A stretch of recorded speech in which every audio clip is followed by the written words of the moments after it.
Il est possible de détruire quelqu'un juste avec des mots, des regards, des sous-entendus. Cela se nomme la violence perverse ou harcèlement moral.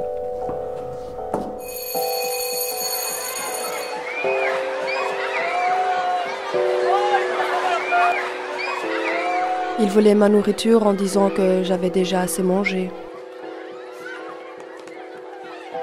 Quand on allait en gym, il me volait mes affaires, mes chaussures. J'étais le petit favori des profs. On me lançait des boulettes de papier. Je sais pas pourquoi.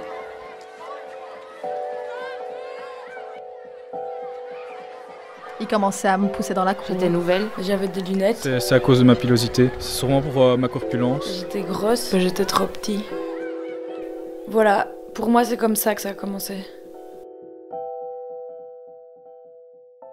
À mon insu, au soir, en rentrant à la maison, qu'est-ce que je vois? Une photo de moi à poil sur Facebook. Voilà, ça a commencé comme ça. Après, ça a continué avec des montages. Moi, je pensais que c'était parce qu'il était nouveau, qu'il était arrivé plus tard et tout ça, donc il le taquinait normal c'est le et baptême. tout. Ouais, voilà, comme ils font avec tout le monde et tout. Mais après, Ouais, ça a commencé, les photos qu'on a vues sur Facebook et tout ça. ouais. On en rigolait, c'est vrai que franchement, sur faut le le coup, dire. c'était drôle. Franchement, les montages qu'ils faisaient, c'était assez comique.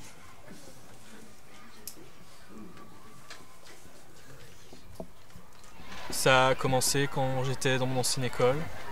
Tout d'abord, je suis arrivé comme tous mes autres camarades de classe, début d'année, en septembre. On a appris que dans les vestiaires, il lui volait ses vêtements, qu'il le poussait. C'est des choses que nous, on ne voyait pas. Non, oui. Et on est venu nous en parler, on a commencé à se poser des questions et on voyait que le garçon commençait à être...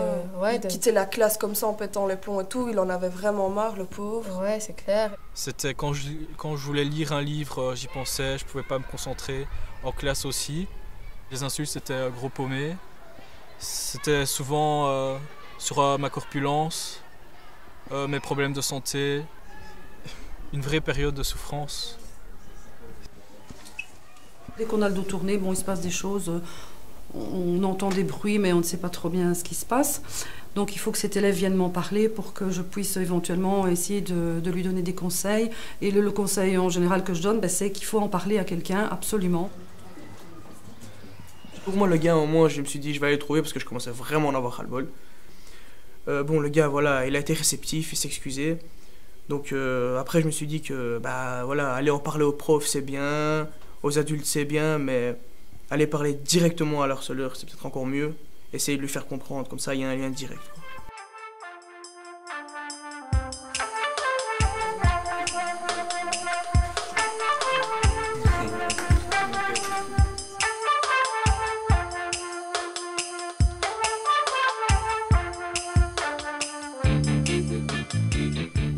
Moi, je pense qu'une solution contre le harcèlement, ce serait de préparer les profs à pouvoir intervenir, parce qu'avec l'histoire qu'on racontait avec le garçon qu'on a eu dans notre classe, les profs, au moment où ils se sont rendus compte, c'était trop tard. Et je pense qu'ils devraient pouvoir être capables de voir ce qui se passe et de pouvoir agir vite, parce que sinon c'est trop tard. Si vous êtes victime d'harcèlement, surtout ne restez pas, parlez-en à vos parents et ne salissez pas votre scolarité, ne la ratez pas, rien que pour des enfants qui vous taquinent et qui vous font du mal. Donc n'hésitez pas à partir et à essayer de vous sentir mieux, parce que c'est votre moral avant tout et pas celui des autres.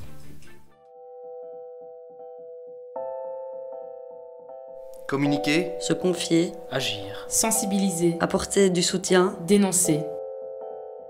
En tout cas, il faut que ça s'arrête.